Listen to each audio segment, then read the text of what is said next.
Healthy ageing के लिए यौगिक एवं प्राकृतिक जीवन शैली श्रेष्ठ। हेल्दी एजिंग,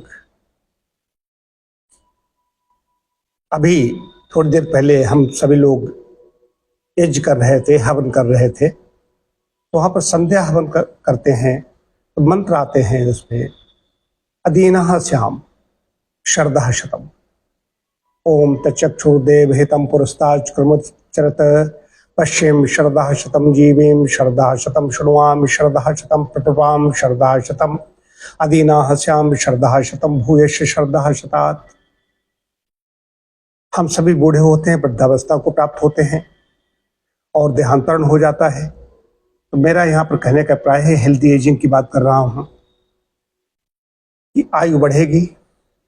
आयु बढ़ने का मतलब ये नहीं है आयु बढ़े, निर्बलता नहीं होनी चाहिए, कमजोरी नहीं होनी चाहिए, पराश्रितता पराधीनता नहीं होनी चाहिए।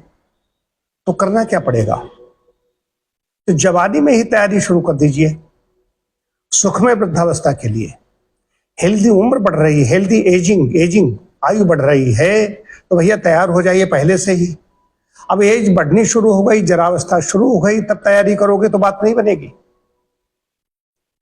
लेकिन अब जो वृद्ध हो गए उन्हें पहले इसका ज्ञान नहीं था तो तब भी करें, तो जेनेटिक केयर की बात आती है।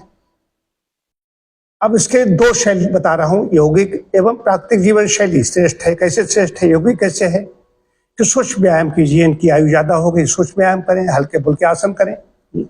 इनकी उम्र कम है वो सूक्ष्म व्यायाम के साथ साथ में योगासन भी करें, इससे शरीर का लचीलापन बनेगा। शवासन करें, शिथिलीकरण की प्रक्रिया को जाने, शरीर को ढीला करके सोना जाने। अकड़े अकड़े घूमे, टाई जैसी लगाए हुए अकड़े हुए बैठे, यार क्या हो गया? थोड़ा ढीले बैठ गए, थोड़ा झुक करके बैठ गए, क्या हो गया उसमें? तो यौगिक उसमें ध्यान भी है, प्राणायाम भी है, कंप्लीट अष्टांग योग की बात कर रहा हूँ। प्राकृतिक जीवन शैली में आ जाइए।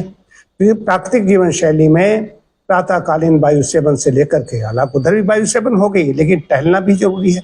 थोड़ा चहलकदमी कीजिए, जो दृश्य दिखाई देते हैं चलते समय के। योगासन में तो एक ही जगह लेटे हुए हो, जहां सोते रहे जगह कम है, वहीं पर आप योगासन प्राणायाम करना शुरू कर दिया। लेकिन टहलने के लिए बाहर निकलिए, रास्ता बदलिए, नए नए स्थान चुनिए। ये हो गया टहलने के लिए। अपने आहार विहार को ठीक कीजिए, नाश्ता भोजन ज्यादा प्राकृतिक हो। जो चीजें कच्ची नहीं खाई जा सकती उनको खाएं, उनको उबाल करके खाया जाएगा। कभी कभार कोई पर्व है, त्योहार है, उसमें तल भून करके भी खाया जाएगा। लेकिन शाकाहार की बात करता हूँ, सात्विकता की बात करता हूँ।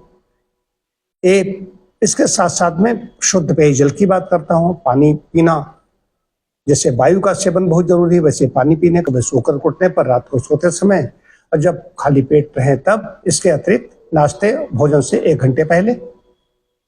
एक हो गया। अब मैं कहना चाहता हूं आपसे कि हेल्दी एजिंग का मूल मंत्र है संयमित आहार, नियमित व्यायाम, सकारात्मक चिंतन और प्रकृति के साथ सामंजस्य। जो व्यक्ति इन सिद्धांतों को अपनाता है वो केवल लंबा जीवन ही नहीं बल्कि गुणवत्तापूर्वक जीवन भी प्राप्त करता है। तो इसके लिए आपको यौगिक एवं प्राकृतिक जीवन जीना ही होगा, इसके अलावा कोई रास्ता नहीं है।